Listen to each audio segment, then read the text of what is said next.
Martin Everaert from University of Utrecht. Okay, welcome everybody. Somebody told me this morning that the title was a bit philosophical. Perhaps it is, but there will also be pictures in the PowerPoint, so it's not only deep stuff. For the last few years, first we'll tell you sort of what I'm going to do. I will make some introductory remarks, then go to the a bit philosophical question, what is language, but it will be down to earth. A few remarks about past and present, some methodological remarks which are quite necessary in this domain. Then I will discuss two approaches to language evolution, and then I will come back to the first question. For the past few years now, I have been working on language evolution as a side project. I would advise you not to work on language evolution because it's hopeless, it's endless. But it is fun. So it's when you are 60 plus, you can start working on it because nobody cares anymore what you're doing. So you can start working on peripheral stuff. This is published work. I mainly wrote. I didn't do language evolution stuff myself. I only edited volumes in which people had deep opinions about language evolution. I should start with a cautionary remark because some people misunderstand it, because the notion evolution is used in quite a broad sense. When we talk about language evolution, we talk about this. So I'm reading now what is on the board. It's about the processes by which the language capacity of humans first appeared in our earliest ancestor and subsequently developed in their prehistoric descendants. The changes occurred across a long succession of generations from an alingual state in which our early ancestors found themselves to what we are now. This is not language evolution. So the emergence of pigeons or simply the diachronic development of language over time, that is not what we are talking about when we are talking about language evolution. Now, this is typically a domain which is highly interdisciplinary. So people from all sorts of areas work on language evolution. Archaeologists, psychologists, geneticists, etc. And I must admit, among them, there are some linguists who also work on language evolution. Let's see whether, yeah. Most linguists, and that would include me, I say, are a bit skeptical. Skeptical in the sense we can have ideas about how language evolution proceeded, but ultimately we don't know. Ultimately, there are guesses, there are stories. Now, Herford, in a encyclopedic entry, explains that most people outside linguistics were a bit puzzled by the fact that linguists were not interested in language evolution. And he assumes that the reason for that is that most linguists are working in a structuralist mode, and I think it's appropriate in this area to mention that. I think he's wrong, but this is what he says, and because of that, he says people outside linguistics find it difficult to understand what we are doing. So he's saying, for instance, it's natural for an anthropologist to believe that at least some properties of language are the result of its use in societies. That ethologists should look for parallels between animal communication, cognition, and human language. Well, I think that over the past 20 years that has been done. For Herford, the goal of language evolution research is to establish connections between the findings of all these areas. And I fully agree with him that that is our ultimate goal. I want to stress a little bit this point. I want to stress that in such an interdisciplinary environment, it is extremely difficult to agree on some of the basic notions. I work quite a lot with a biologist, and even the most simple notion this biologist doesn't understand or disagrees with me on what it should be. And so the notion of language for anthropologists or for biologists might be quite different from what we linguists might think. Now, this is a particular view on what language is. It is, I picked it out because it's formulated by Steven Pinker in a quite popular book. It's called The Language Instinct. And Steven Pinker writes this: language is not a cultural artifact that we learn the way we learn to tell time or how the federal government works. Instead, it is a distinct piece of the biological makeup of our brains. This is important because he is basically saying there is a biological basis to language. Language is a complex, specialized skill which develops in the child spontaneously, etc., etc., etc. Now,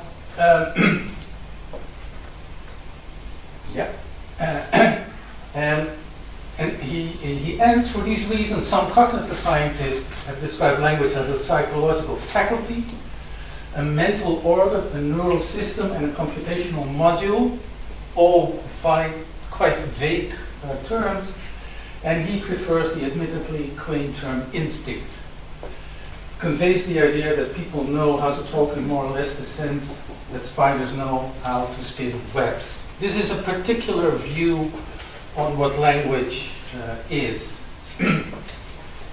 I'm giving this historical quote because I have the feeling that he had Wilhelm von Humboldt next to him when he wrote this, because it actually, when you only take this quote, it looks like von Humboldt and Steven Pinker are on one line. But it's probably wait, my thingy is going too quick.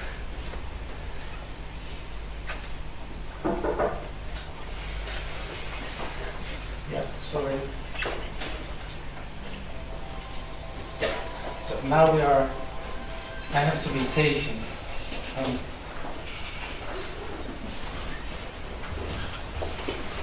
Otherwise I'll do it like this. The thing is to this was Pinker. An alternative to Pinker is Gibson. I'm quoting here Gibson from a volume that I edited with Rudy Botha, and Gibson is telling the following. There's no qualitative difference between what humans do and what animals do. Tool making, culture, symbolism, and language are not uniquely human possessions. Modern languages, the most versatile of all animal communication systems.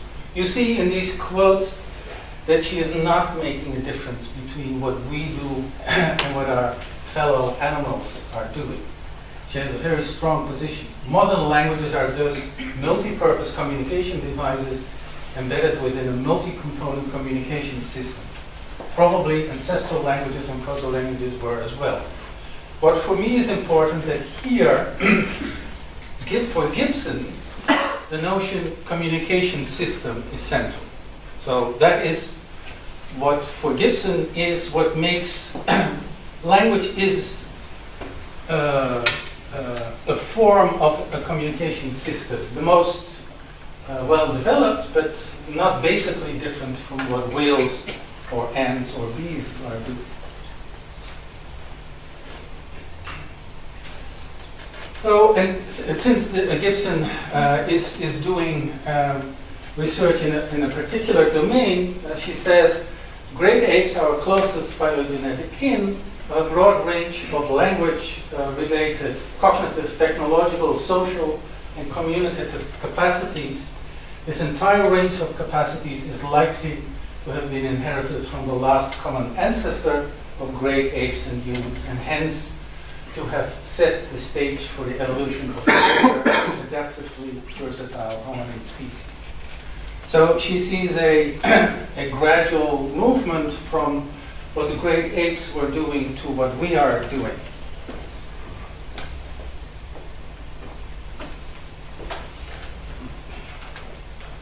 Okay.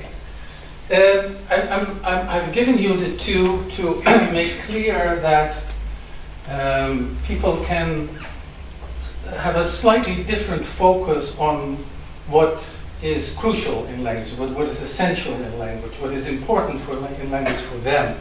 I'm not saying that Gibson is right or wrong, or that Pinker is right or wrong. I have my personal ideas, but it's basically irrelevant. I only want to make clear that the discussion becomes complicated because people are not talking about the same. And we have to, especially in an interdisciplinary environment, we have to be aware of that fact. Now, you'll have, if you haven't heard from language evolution, you have probably heard of this. At some point in the development of linguistics, the Société Linguistique decided that we should not talk about language evolution anymore because the stories that were told became crazier and crazier. And it is true that after nothing much happened for a very long time, and for me, the change was Hockett. By the way, a structuralist, I think. Hockett wrote, for me, a very important paper in Scientific American, and he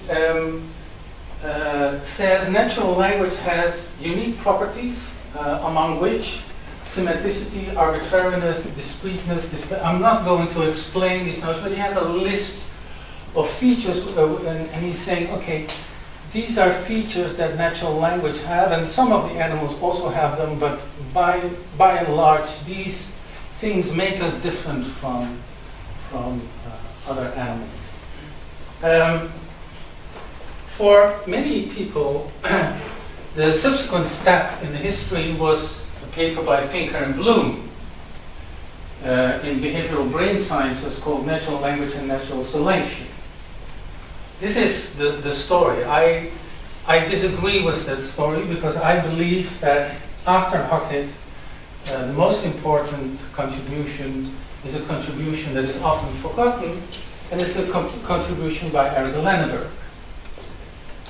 Last year was actually the 50th celebration of the publication of his book. He published the book in 1967, an extremely early example of a very important book. I'm not sure that the library has it, but if it has the book, read it. He was the first to address in a serious and informed way the problems of talking about language evolution and language acquisition.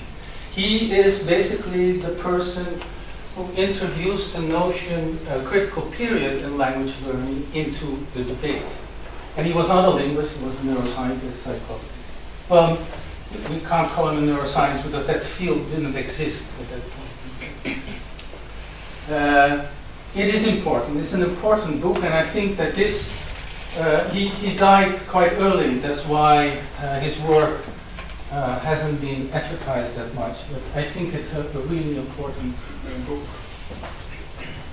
Much more important than Pinker and Bloom, although the Pinker and Bloom article is much more well known. Okay, so we have Lenneberg, we have Pinker and Bloom, and what about one of the most well-known linguists, of modern days Noam Chomsky. What did he think or do?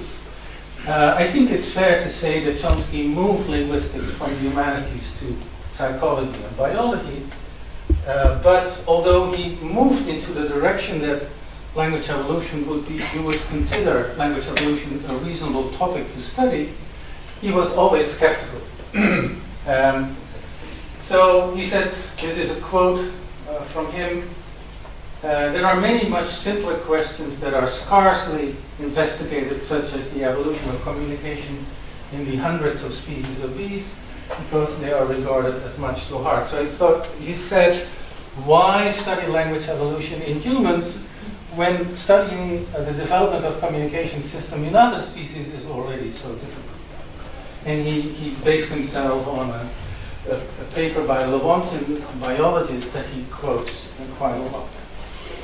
But people change. So Chomsky, in the end, started also publishing on language evolution.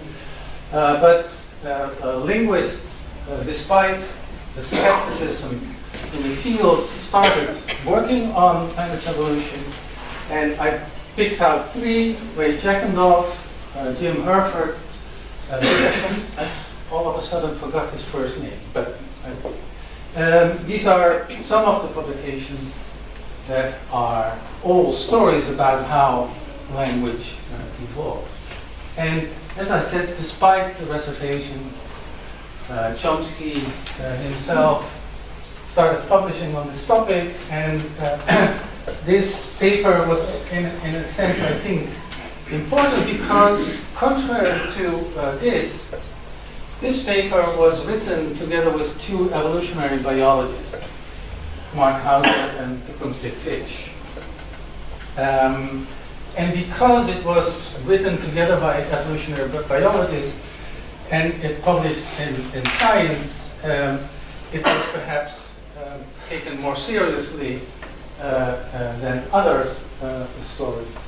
And it triggered the whole discussion.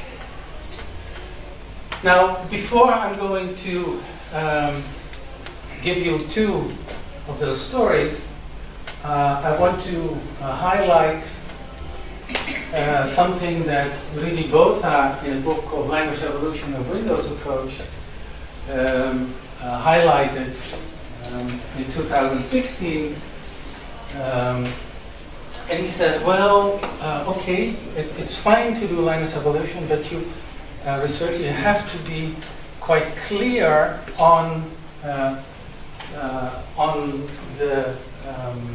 what you are doing. So we know that there is no material, there is no written thing that tells us when language existed, when it emerged. So we have to rely on other stuff. So we only have indirect evidence. There is no direct evidence. And from that indirect evidence, we have to decide on what that might tell us about the use of language. And he calls that the Windows approach. So he says, you take a phenomenon, and that phenomenon tells you something about language indirectly. So you have this formulation. The phenomenon X is considered to be a window on a distinct phenomenon Y. If looking at X makes it possible to see something of Y. And I'll give you a few examples.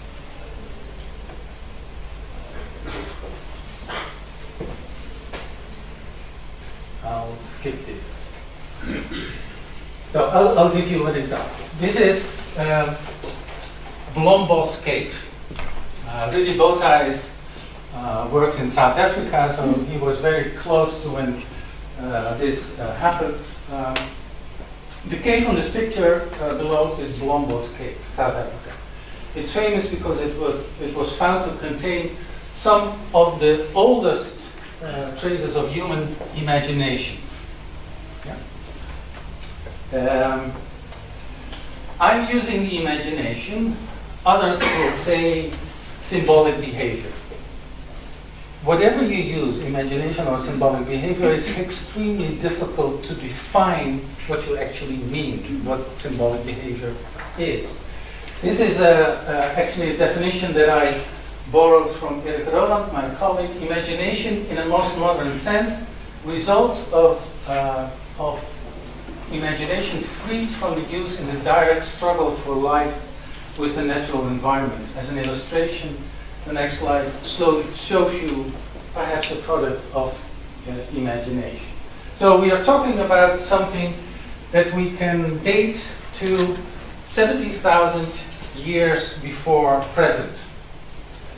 There are pieces of ochre with engravings. These engravings are considered symbolic behavior. And we have these beads. Now you see that these beads are also here turned into a necklace. The necklace they didn't find, they only found the beads. Yeah? And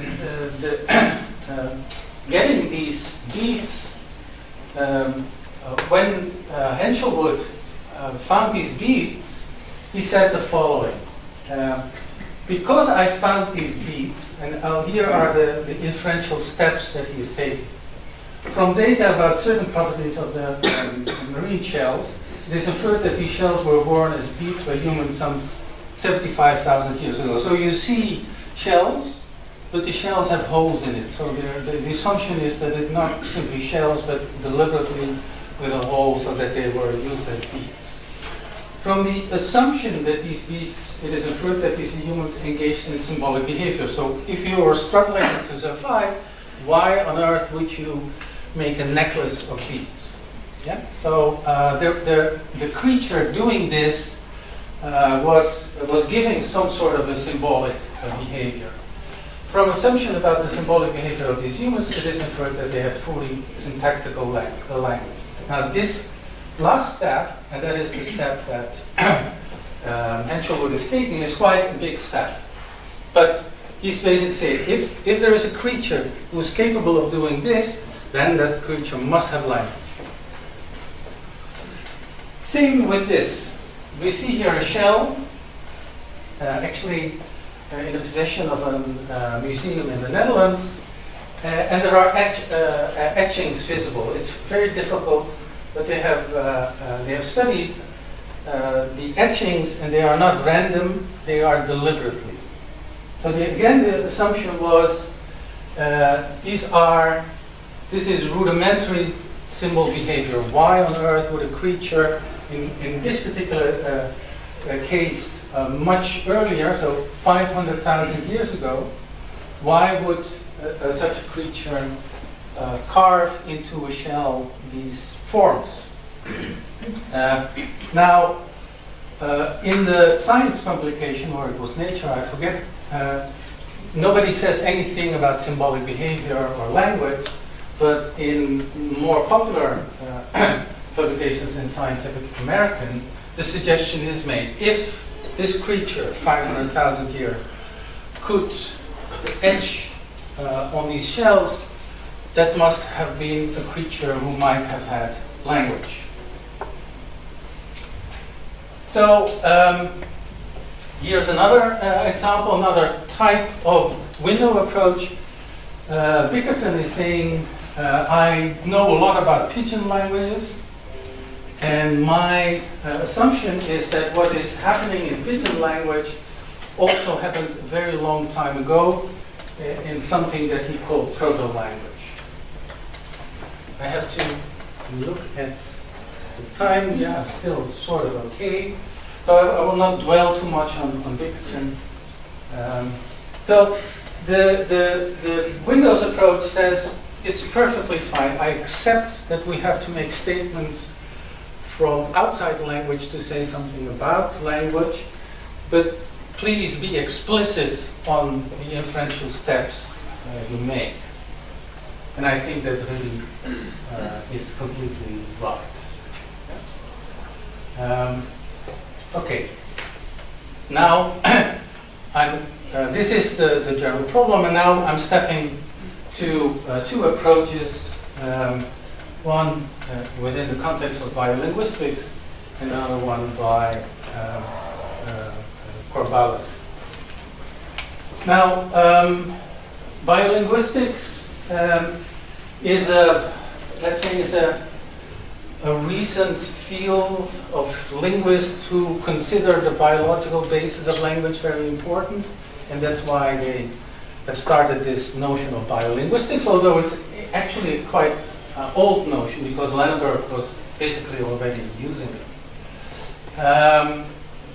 Whether or not that is useful, let's not talk about that. I don't think it's extremely useful, but in the context of this approach, Rosenberg and Noam Chomsky wrote a book, Why Only Us, where they explained how they would look at language evolution. Now, this is basically a repetition of their position, which is already also explained in the Steven Pinker approach. The language faculty is a module of the organism. There is a biological basis to language. Now, for them, it's important that language emerged suddenly. Yeah? So they say it's the appearance of a qualitatively different phenomenon at a specific stage of organizational complexity. The assumption is that the change from alingual to lingual is quite fast, quite quick. Let's say 30, 40, 50 generations. I don't know. I mean, the whole concept is it's not gradual, like Gibson is saying, but it's quite quick. And I later on will explain why they need to take that position. Now, they can talk about that as quick because they believe that there is one element of language that is crucial, essential, and it is imaginable, and Berwick and Chomsky show that in their book. It's quite imaginable that such a small genetic change might have created this, the basic property, what he calls nowadays the basic property merge, and what he earlier called recursion. Assuming that recursion is an essential part of language, that language is of course much more than that, but that recursion is a very central thing, and that once you have recursion, you basically can develop language in a more well-known way as we know languages. Yeah? So he nowadays talks about this basic property, which is the concept that we have a system making infinite use of finite means. So that these are rewrite rules. If you don't know rewrite rules, forget about them. But with these two small rules, you could create the possible utterance, not likely in actual life, the aunt of my father, of the niece, of the neighbor, of the wife, of the brother. You could continue. In actual fact, you will not continue, but Chomsky says that principle of unboundedness, the possibility of unboundedness, I take as the central aspect of language.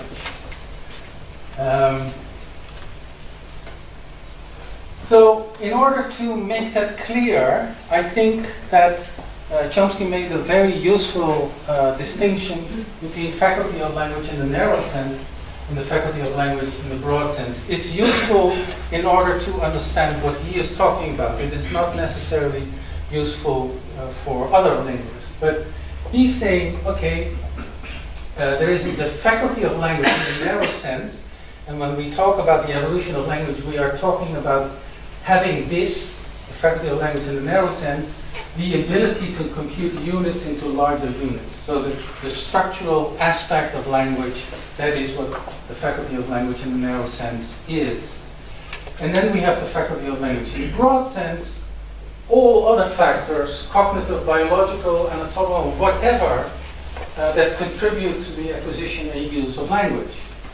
So Chomsky is not denying that the language we speak, English or whatever, is more than this, but he wants to make this distinction between the two. And he, in the House of Chomsky and Fitch paper, they have this picture and that tries to explain it. So here we have something that is unique to humans. So this is the only thing that is unique to humans, and which is called recursion. By the way, the notion of recursion is quite problematic, but for the moment, let's skip that. And he says there is, of course, there are other aspects to language, which we could call language, but it is important that in almost all cases, these aspects have been shown to be shared by other species. So, for instance, theory of mind, it's not unique to humans. Other species also have theory of mind. Some are very good at imitation, others are not good at imitation. So there is a lot that we share with other species, but only this is something that we don't share with other species. Now, Corvallis is quite a different kettle of fish, so to say. I've taken this from a Trends in Cognitive Science paper from last year or the year before that, I don't know. And in that paper, he explains that he wants to adhere to a Darwinian view on evolution, so gradual. So he basically argues explicitly against this idea that evolution would be in one swoop, what they call saltation. So he believes in a gradual growth of language.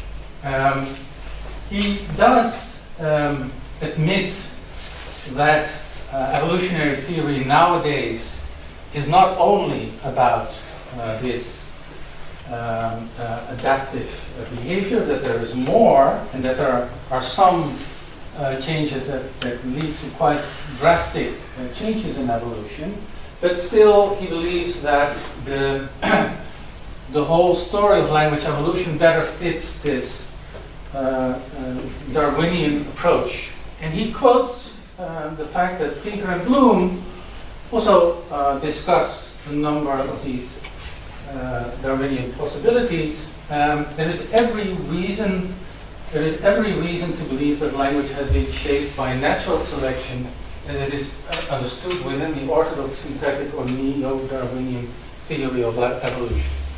So this is the opposition. It's not only the opposition between linguists and non-linguists, because Pinker is, well, no, Pinker is not a linguist, it's true, he's a psychologist, but still. You can call him a generative grammarian, so. But he believes in a Darwinian approach, step by step. And this is also important for Corvallis, because he thinks that this mental continuity is important. And again, looking at the time, he takes this, what he calls mental time travel, as crucial. He thinks that the concept of mental time travel not only appears in humans but also in other species, that mental time travel is the crucial factor which we share with other species, but somehow we have developed it into something more elaborate than scrub jays or rats or chimpanzees. Read the paper and he will explain it better than I'm doing now.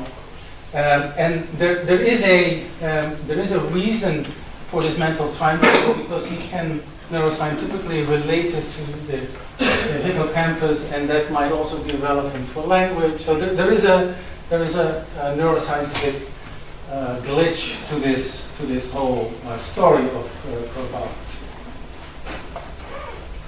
So for him, spatial imagination, the possibility to move is in mental time is for him crucial. It's a crucial feature and is the basis of language. Yeah? And he believes that this aspect also basically gives you recursion. So it seems that he or sort of accepts that recursion is a notion that you need to address. But he takes the quite sudden approach that Berwick and Chomsky take. He goes contrary to that. So there are choices to be made, and to make explicit, that's why I had this in the title, language. What is language? Not that we can really answer what language is, but there are certain features which you could consider central or non-central, or very important or peripheral. And I'm giving you some of the choices that Chomsky is making, and you by so let's take this. Language in essence is not a cultural tool. That is already there in the quote by Steven Pinker. But for instance, somebody like Daniel Everaert takes this contra disposition. For him, language is very much embedded in culture, so you should not separate language from culture. That is the wrong decision. For Chomsky, language is not a system of communication. Again, it's perhaps quite problematic to assume that, but for Chomsky, language is primarily a system for thought. Speech is a derived feature. Communicating with others is important in real life, but is not the feature that defines language for him. It's a bit black and white. Language is primarily a system for thought. Speech is a derived feature. I will explain that in the following slide. Speech is derived because the assumption is that there is language with a capital L, and then there is this manifestation of language. And the language can be manifested in spoken language, as we normally do, but language can also go through signs or the haptic system. Actually, the wife of Noam Chomsky worked on that, people communicating through the haptic system, but never finished her research, as far as I know. But you all have heard about sign languages, which we take proper languages. So it is important to understand that speech is there, of course, it's a very influential feature, but it's not essential. Yeah? So we can do without speech. I think that everybody agrees that language is closely intertwined with nonverbal modes of communication, such as gestures, eye contact. At least I would be happy to admit that language is closely intertwined with communication, communicative behavior, and that quite a lot of language features could be explained as the result of this communicative behavior, but again, it cannot explain all. At least that is the position that Chomsky takes. So the language communicative function does not underpin the essential properties of language. And this is from a quote. Just read it, and you see that this is a story he repeats quite often. Yes, we use language a lot, but the question is whether that is what we do most, communicating with language, or whether communication with language is actually a byproduct of thought.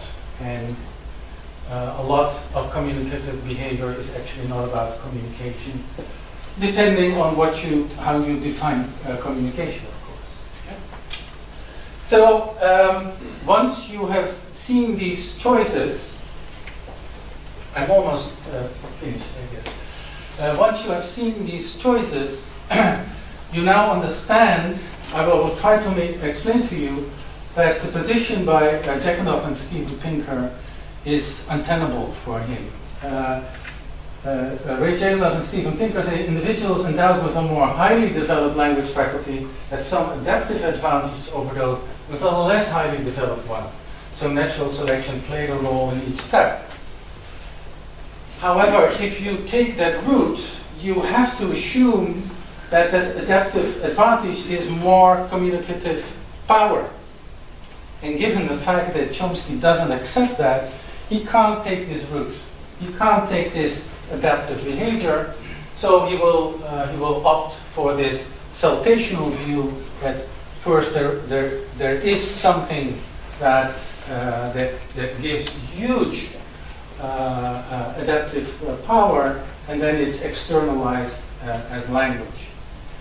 He talks about design principles. I also like to talk about design principles, basically referring back to the paper by Hockett.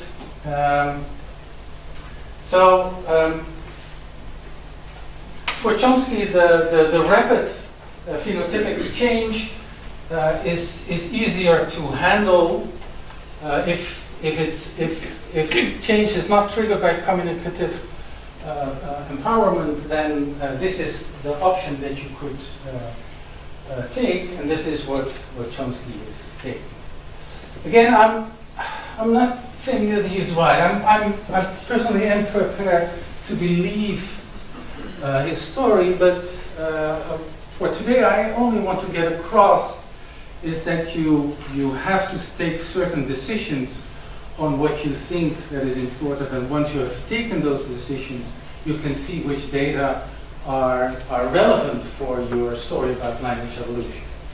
So my position would be that humans have language in this narrow, very narrow sense, that animals don't.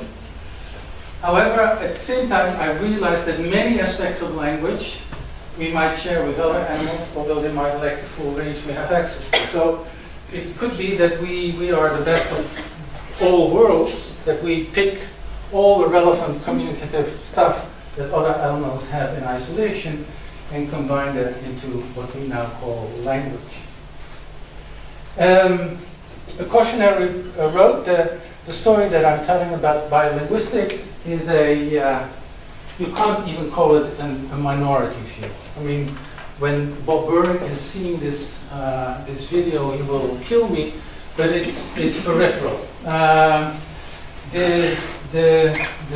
This biolinguistic view on language evolution, the story that I told you about in Why Only Us, is accepted by very few people. That doesn't mean that they are not right, but it's accepted by very few people, including many generative grammarians who don't believe that that is the right way to look at it.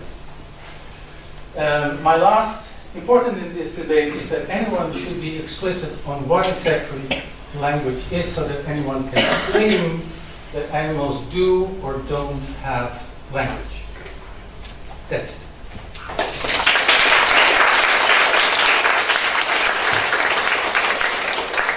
Still have 5 or 10 minutes for questions. Does anyone dare to ask a question? Yeah. I'm just wondering, Cedric Beck's, one of those besides you, now you're also interested in biolinguistics, I understand, right? So this is probably a very good actually meeting ground with others working on language evolution from the point of view of culture, or the symbolic culture. And then probably, this is what Cedric Beck actually says with a paper with Deleuze, I can't remember, it's a Greek name. Now, so he quotes a number of grammarians, including Lamarck and others, the cognitive grammarians, and it says essentially it's high time that actually the whole generative and minimalist the view be somehow geared into this common view which Well, and then we should actually, well, inform each other of the many interesting aspects. And from what you're saying, is that you seem to be, well, sympathetic, right? I mean, to this view. Yeah, is this still recorded? Yeah? Okay, then I'll give my political answer. But later on I will tell you what I've actually No. This is not only political, this is true. Yes, any discussion is hampered if you are not prepared to read what other people have written on the subject. So I try in my own classes to not hide that I'm not a Tomasello fan, but I'm still giving my students what Tomasello thinks and tell them he may be right. I think he's wrong, but he may be right. We can disagree or think about it. And I think that Virginia Valian is doing quite good work in bringing the fields together so that we can talk. So also in this domain, I think it's wise not to exclude what others say and say, no, he is from a different camp, so let's not read. Actually, when working on this talk, I realized that Chomsky's view on this one swoop is about the faculty of the language in a narrow sense. Yeah. And then he assumes that, okay, then we had a creature that had thought in his or her head, but didn't externalize it or limit it. But later on it was externalized because we developed actual language. So in the development of the faculty of the language in the broad sense, all these communicative power must have played a role, I think. So there is a part of the story that is not about communication, but I think that the other part is about communication. And I'm perfectly happy to go along that route as long as people don't say stuff like this language is more complex than the other language and stuff like that, which I get the creeps. I mean, the idea that Creoles are lesser languages than Hungarian or Slovak or Polish.